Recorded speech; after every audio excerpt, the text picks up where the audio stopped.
I'm going to share with you the number one reason why I personally did not become an atheist and likely never will be an atheist. So yesterday I watched this video by Britt Hartley called How Theology School Turned Me into an Atheist. I've been binging her content recently because I'm really interested in her perspective and I just like her. Okay. But anyways, I was watching this video and she's going through all of these reasons, all these things she discovered about the Bible in theology school that caused her to deconstruct the Christian faith and become an atheist. I'm thinking to myself, well, these are all the same reasons why I deconstructed as well. And I started thinking about what is it that caused me to not continue deconstructing all the way into atheism? But what is it that caused me to land in a place of having a very deep-seated belief in spirituality and what we call supernatural? And it's not that I don't believe in science, because a lot of what Britt Hartley is saying is that so-called supernatural experiences like OBEs and NDEs can be explained by science, can be explained by neuroscience. And what I would say is I absolutely believe in science, but I believe that science will one day and is starting to explain what we call the supernatural. The difference is that, and please correct me if I'm wrong, the scientific naturalist position or the atheist materialist position would be that there is nothing beyond the physical realm. The science of physical matter and physical reality will one day be able to explain the so-called supernatural and spiritual experiences. And my position is that the supernatural realm exists and spiritual experiences are very real, that the physical reality is a byproduct of the metaphysical realm, that they both exist, but they both function by the laws of physics and metaphysics and will one day be explained by science. So the difference, as I understand it, for example, is that Britt doesn't believe in the existence of a soul as per her videos, because what we perceive as the experience of a soul, a consciousness that can exist separate from the body, can be explained by brain chemistry or neuroscience. And I would say I do believe in the existence of a soul, of a consciousness that exists separate from the physical body, and that can also be explained by science, by the laws of physics and metaphysics. Granted, I am not a scientist, and I'm probably using all the wrong language to talk about this, but hopefully I have enough language to make it make sense. Anyway, getting to the point of this video, I'm going to share with you the number one reason why I personally did not become an atheist and likely never will be an atheist. Not that I think there's anything wrong with it. I understand why people would go down that road. Just for me personally, it has not been something that I've ever considered. I'm going to share with you why. What is my number one reason for not becoming an atheist? And for me, I mean, there are other reasons that I could mention. There's the fact that I see one universal, consistent message in every world religion, every spiritual path, every holy book, every channeled text, in the natural world and human relationships, and like literally everything that I look at, everything I study, it all comes back to the same universal truth. And I don't think that's an accident. I don't think that's because the brain is a meaning-making machine. I think that is because there is meaning in ultimate reality. I think that there is a reason that we are here, and it's about love. And I see that message given over and over and over, no matter which path of study I look at.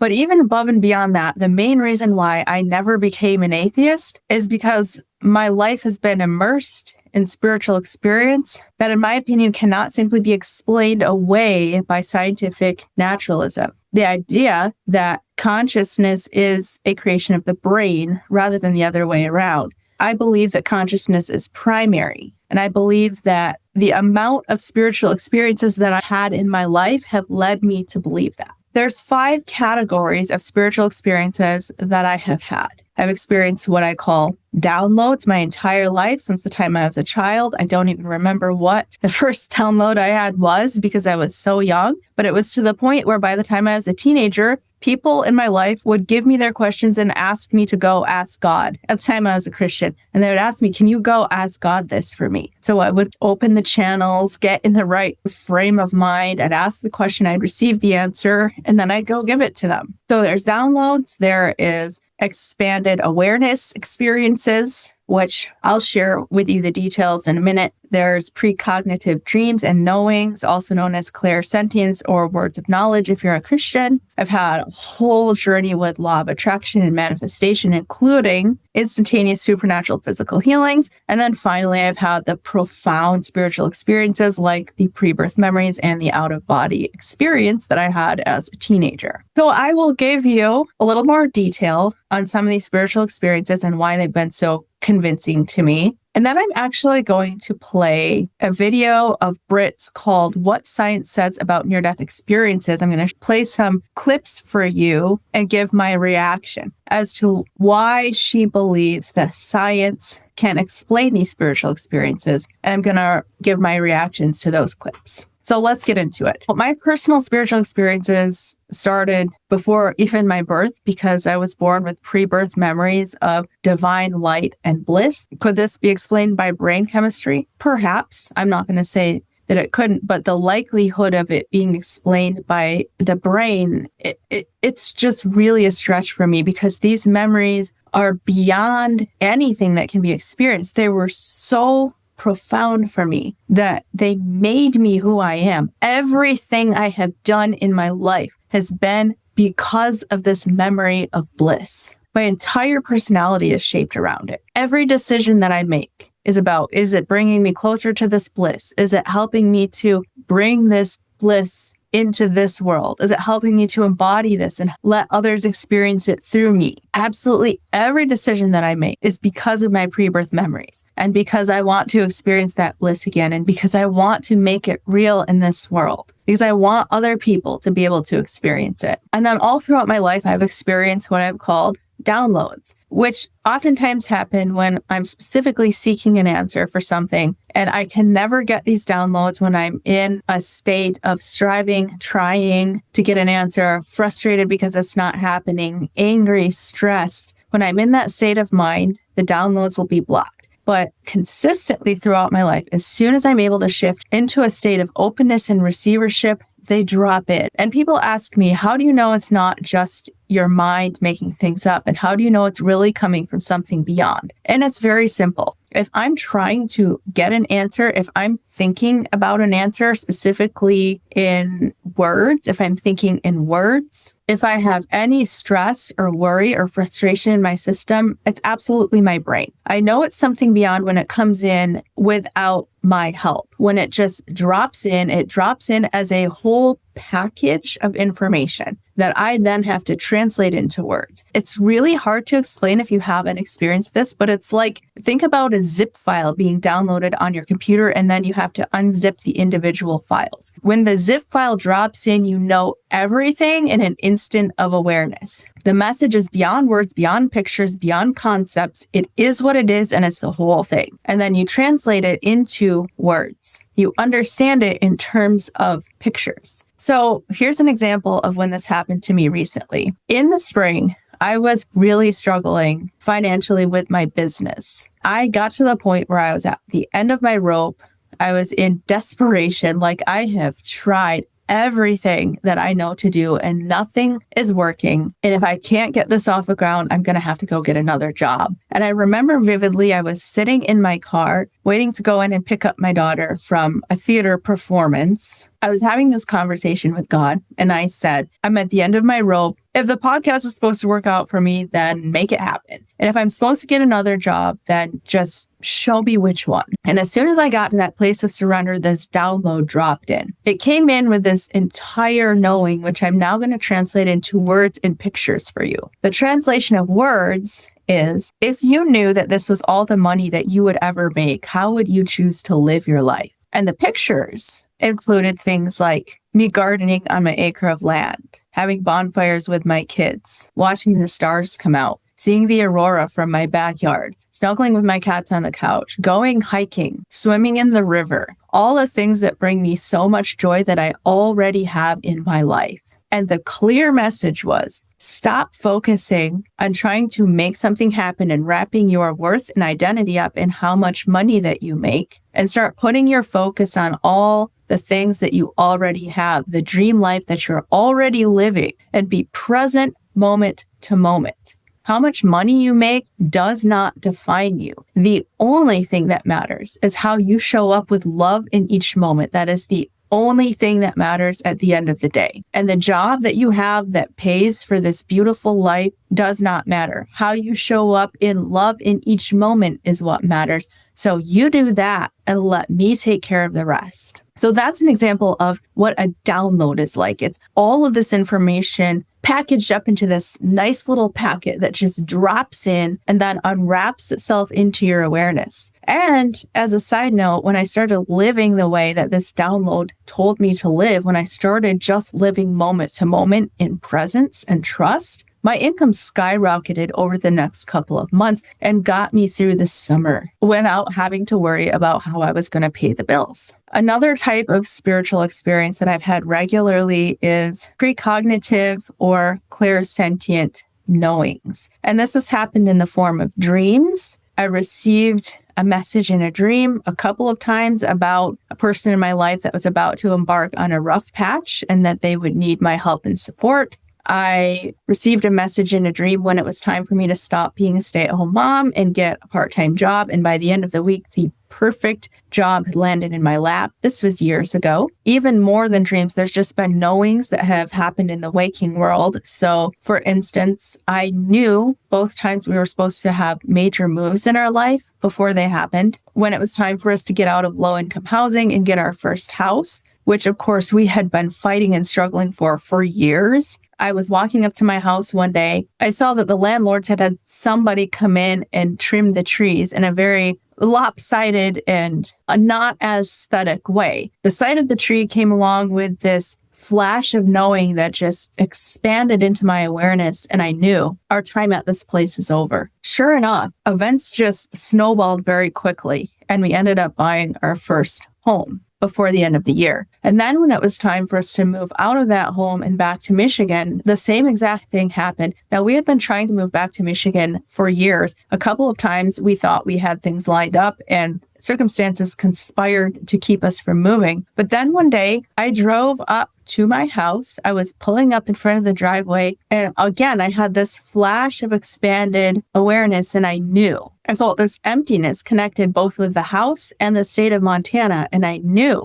we're about to leave the state. Our time here is finally over. And sure enough, again, within a period of months, everything just worked out like magic without me doing anything. We found ourselves back in Michigan. Another type of spiritual experience that I've had a couple of times in my life is the expanded awareness. And this typically happens when I'm in some kind of danger. There was one time when I was 16 that I attended a music festival and somebody tried to physically attack me. As I was walking into my camp, I suddenly experienced this flash of expanded knowing. And the best way I can explain this is that my consciousness expands to include the consciousness of higher beings. And suddenly they're just part of my consciousness and I know what they know. And in this moment, as I was walking into the camp, I knew this person was going to attack me. And I was given the message, you're untouchable, you're protected. They're going to try to push you to the ground, but they won't be able to. Sure enough, this person runs out of the tent, runs for me, tries to push me over, and this shield of protection expands out around me and prevents me from falling and hitting the ground.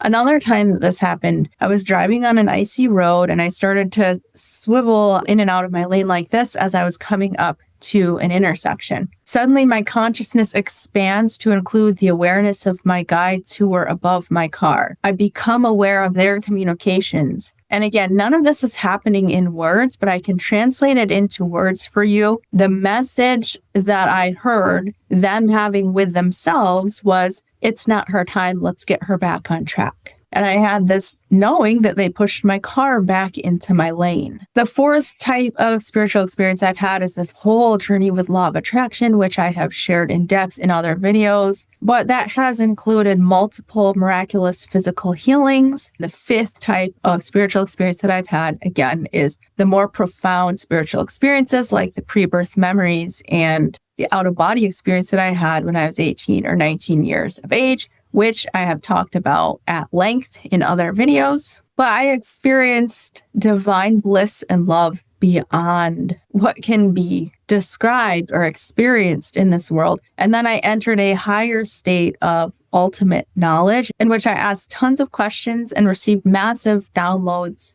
with answers to those questions and expanded up and up and up through dimensional awareness. And at the very top, I saw the plan, the encompassing plan of life that includes good and evil. And I understood why we have to suffer. And I was given the answers to all of it. And then I went a bit higher and then I saw the key to life. And as soon as I saw the key to life, I contracted back into my awareness. And I knew in that expanded state, I knew that it was way too much information and that there was no way it would fit in my brain way down here in this level so far below. And I knew that the information would leave my awareness. And that's exactly what happened. I felt it leaving my consciousness like a balloon loses air as I contracted back in. And so because I've had all of these spiritual experiences throughout my life, this is the number one reason why I have not become an atheist and why specifically I have not become an atheist materialist or a scientific naturalist, and why I do believe that there is something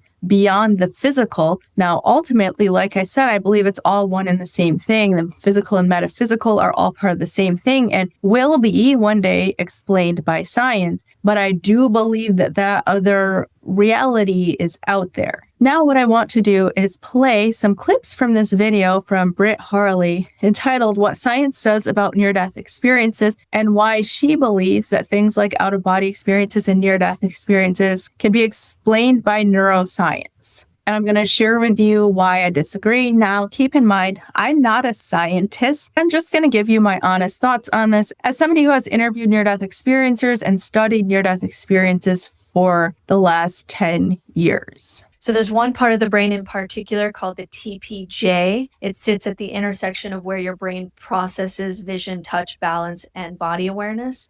And when scientists stimulate this area, like with electrodes in an epilepsy patient, they can induce the sensation of leaving the body. Like if I could get into your brain and touch your brain, you would experience this. And people will say things like, I'm floating or I'm seeing myself from above.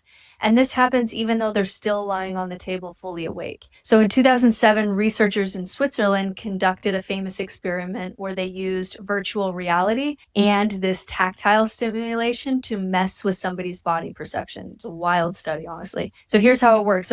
A person wore goggles showing them a video of themselves from behind, and then the experimenter tapped the person's brain while simultaneously showing them tapping in the VR feed. And the brain started to get confused, and the participant began to identify with the virtual body they were seeing rather than their actual body. So OBEs feel incredibly real. You really can put on some VR goggles and I'll push on your brain and you will feel like you are your VR body. Like that seems to be something that we can reproduce in a lab. Of course, there is a possibility that these experiences can be explained by the brain. I know science has to look at all possibilities, but just because you can mess with different areas of the brain and it messes with people's sense perception and gives them an out-of-body experience, to me is not evidence that these out-of-body experiences are being created by the brain. Because, as I said at the beginning of the video, there's two primary viewpoints that are taken on this. One is that consciousness is created by the brain, and the other is that consciousness is primary. And interestingly, what people are told in their near-death experiences sometimes is that the brain acts as a receiver to receive consciousness and integrate it into the body. If this is the case, it makes complete sense why there would need to be certain parts of the brain that ground the consciousness into the body, that cut off all the other experience of consciousness and narrow it just to this experience that we're having in the body. And that if you mess with the certain parts of the brain that are responsible for keeping consciousness grounded in the body, for giving you this experience of being a person in a body, it makes sense why if you mess with the areas of the brain that are responsible for that, that you would then have an out-of-body experience, because then you're going back to an expanded awareness state, which is the primary state, which is the natural state for consciousness to be in. So just because you can perform these experiments and induce out-of-body states, it doesn't mean that now when we mess with the brain, we mess with the brain's perception of consciousness. No, it could just as easily, in my opinion, more likely mean that you're messing with the mechanism in the brain that keeps consciousness confined to the body. And that's why you don't have to have a near-death experience to experience an out-of-body state. You can experience it spontaneously like I did. You can experience it with psychedelics, during childbirth, through meditation. There are multiple ways to have this experience because the experience itself is primary, it's fundamental. And so anything that messes with the mechanism that keeps your consciousness confined to the body can stimulate an out-of-body experience. Second, these projections of the brain are very shaped by culture, not ultimate reality. So for example, in the United States and other Christian nations, even if you're an atheist, because it seeps in, right? It's in the air. People often report seeing Jesus, angels, divine judgment. They might describe standing before a light that somehow feels like God, even if no words are spoken. There's often a life review that mirrors the idea of final judgment, watching your actions, feeling what others felt because of you. But in India, it's different. People have reported meeting Yama, which is the Hindu god of death. In some cases, they've been told there's been a mistake and they were not ready to die yet, which is an idea that fits neatly into a reincarnation framework. The interesting thing is that in Japan, NDEs more often involve imagery related to water or crossing a river, which connects to traditional Japanese beliefs about the journey into the afterlife. The reality is that it's not this simple, and experiences do not fit neatly into boxes. Now, I don't know if there's been studies, actual scientific studies done on this. It would be really interesting to do a lot more in-depth studies. And yes, there is a certain element to where I believe the collective consciousness of a culture does influence NDEs to a point, specifically when you start looking at, like she said, certain things that show up in the Japanese culture, or maybe ancient cultures that had a completely different idea of death.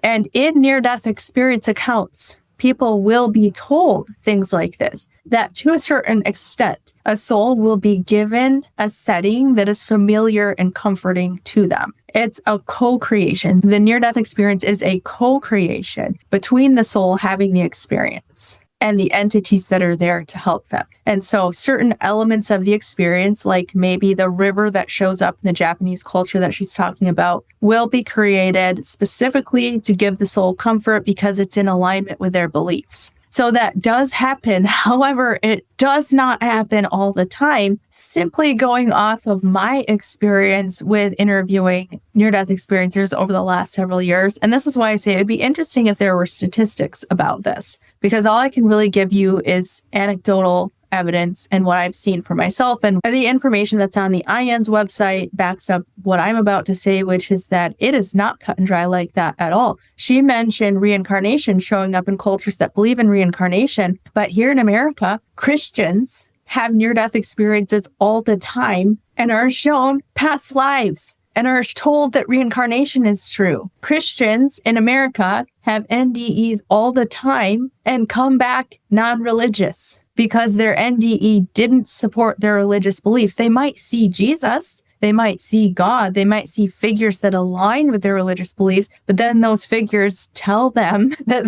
certain aspects of their religious beliefs are wrong, and that it's actually all about love, not about following the religion. And I speak to people all the time who tell me that I saw such and such religious figure show up and I didn't know who they were because I had never learned about them until I came back later and saw a picture of them and realized who they were. More often than not, people come back from NDEs completely transformed in their views of religion and spirituality. And why is that? If the brain is just creating a scenario based on their previous framework of beliefs, then A, why do the familiar religious figures that people see or the non-familiar religious figures that people see end up saying things to them that cause them to leave their religion? Because it's so common for NDErs when they come back to lose their entire communities and to end up going through divorce and losing their closest relationships as well, because they no longer share the core foundational religious beliefs that brought them together. And they end up keeping their experience to themselves and not wanting to share it with anybody because they know they're going to be rejected or thought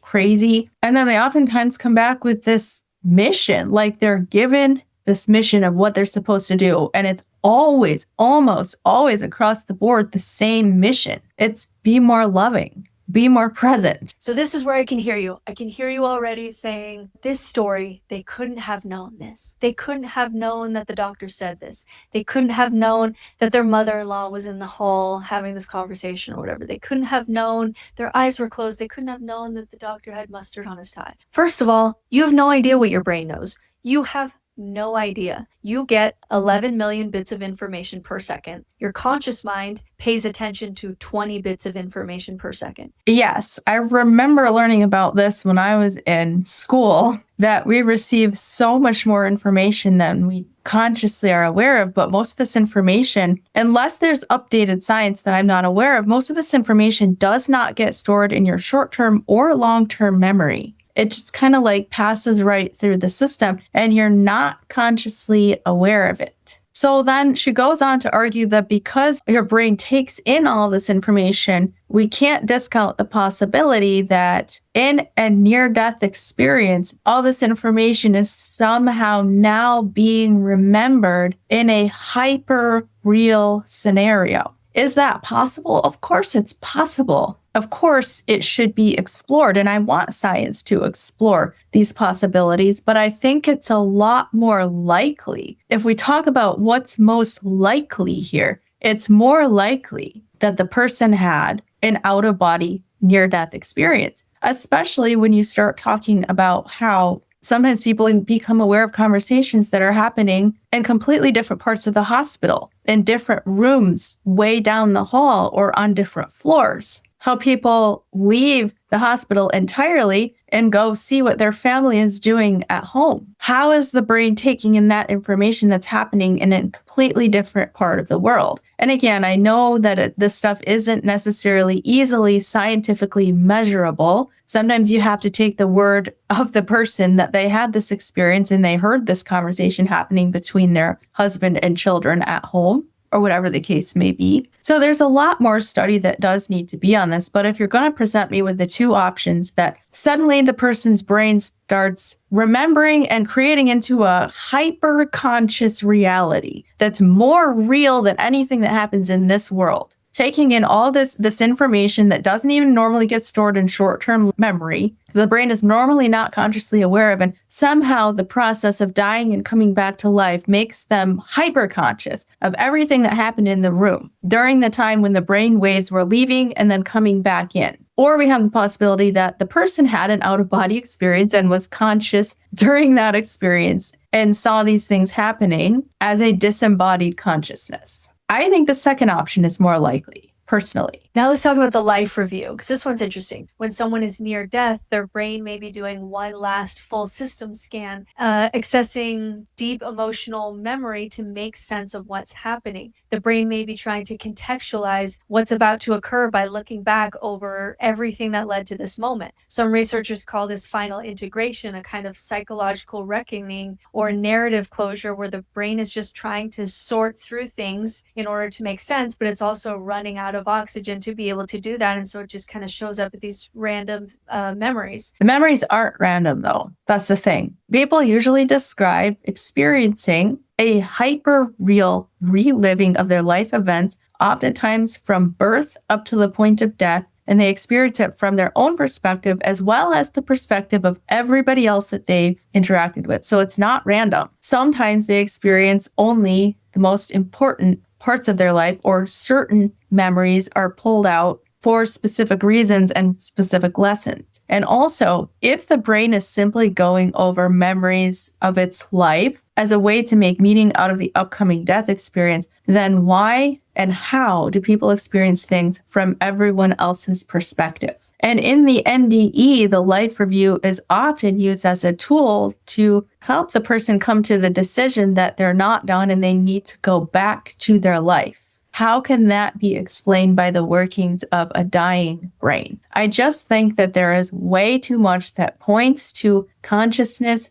existing independent of the physical body and consciousness being primary and the brain being more of a transmitter of consciousness. And I would love to see a lot more science being done to explain what's happening in near-death experiences. And let me reiterate that I do believe that science will explain what's going on. I'm not anti-science at all. I just don't think that the physical realm is all that exists. And I think that science will be able to, and is starting to be able to, explain the metaphysical realm as well. So that's the number one reason why I didn't become an atheist, because due to my own spiritual experiences and my study of other people's spiritual experiences, I believe that consciousness is fundamental and that reality exists outside of the natural world, beyond the natural world. I also believe that the brain is not simply a meaning-making machine, that meaning is weaved into reality. And I believe that there's a reason that we're here and has everything to do with love. If you would like to go deeper with me in learning how to walk the way of love, I am doing a free webinar on December 5th at 6 p.m. Eastern Time on living the Jesus way, the historic Essene Jesus way of love. And we're going to go over the 5 foundational principles of how to practically live the way of love. Sign up, even if you can't make it live, so that I can send you the link to the replay. Be loved, be happy, be at peace, and thank you for watching. Thank you so much for watching. If you would like to support the channel, we have a few fun ways that you can do that. I do have a merch store linked in the description. We've put some of the phrases on t-shirts that you guys requested. I have affiliate links to my favorite blue blockers, my favorite red light panel, and a couple of other companies that I work with. You can join my membership at the Sanctuary. You can sign up for an energy healing. I also offer a 4-session energy healing package. You'll find all these links in the description. Thank you so much for watching. Thank you so much for your support. Now go live your most extravagantly loving life.